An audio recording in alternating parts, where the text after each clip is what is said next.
Hello and welcome to the channel All This Is Knowledge, and I am your host.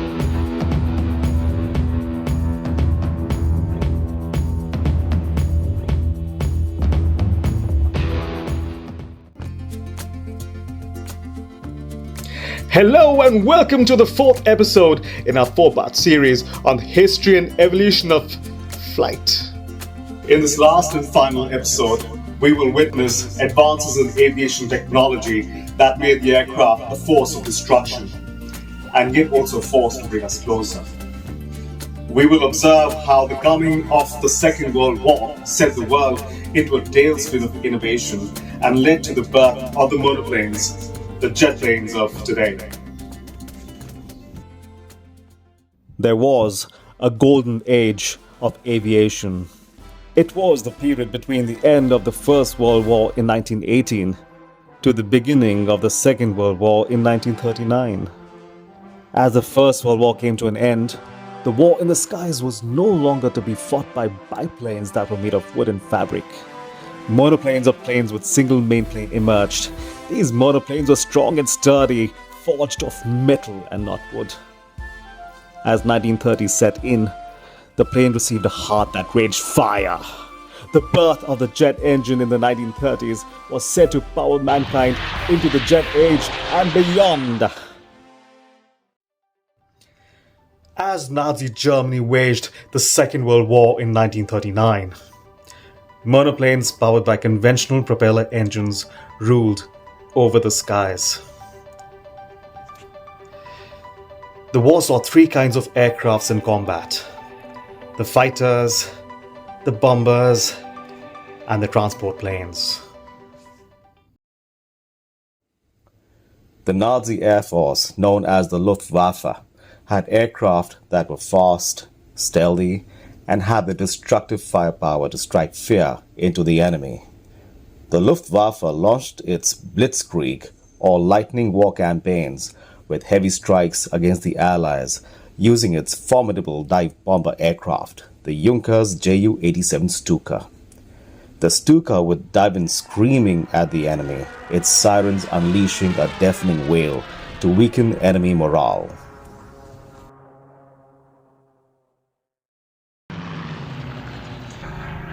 During the Battle of Britain between July and October 1940, Luftwaffe fighters also flew the lightning-fast Messerschmitt Bf-109, which was the best fighter in the world during 1940. The British Royal Air Force, or the RAF, responded with its own fighter aircraft, the sturdy and the durable Hurricane, and the legendary lightning-quick Spitfire, which was the first fighter made completely of metal and more than a match against the Bf-109 at low altitudes. Now, the Battle of Britain in 1940 was primarily an air war and was part of Germany's plan to bomb Britain into smithereens and accept defeat.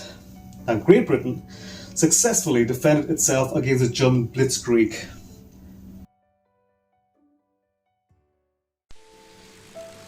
On the 7th of December 1941, Japan attacked the United States at Pearl Harbor by flying the aircraft, the A6M-0s, from the aircraft carriers.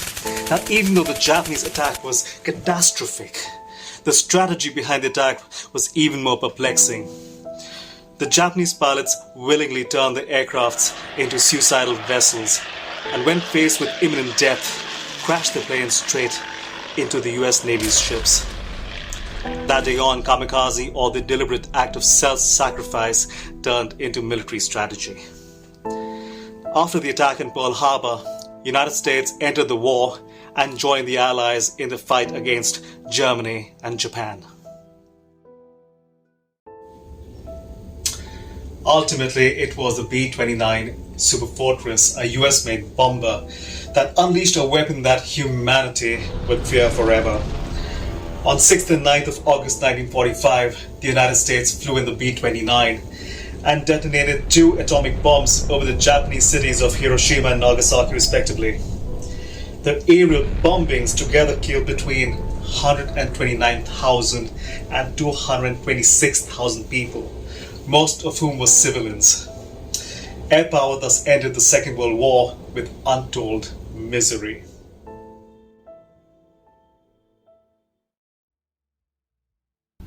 As the Second World War raged, scientists were busy making magic that would power the future. Britain and Germany were engaged in a race to develop the first jet engine, an engine that did not need propellers. Germany emerged as the leader in this race. The Me-262, also known as the Swallow, was the first jet fighter in history to successfully take part in combat. Britain also flew its first jet fighter, the Gloucester Meteor, at the same time in 1943, but the plane just wasn't fast enough and was eventually not used for combat.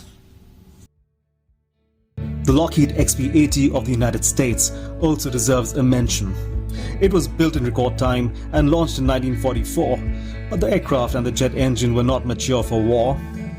The platform eventually led to the development of the P-80 Shooting Star, which saw extensive combat in the Korean War in 1950.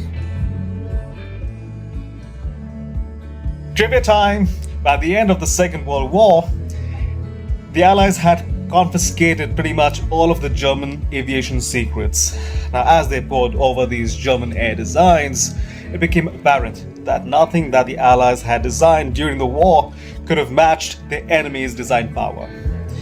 Germany's Horten HO-229 was the plane straight out of science fiction. It was the ancestor to the flying wing, developed by the Boeing in the 21st century. Look it up if you haven't.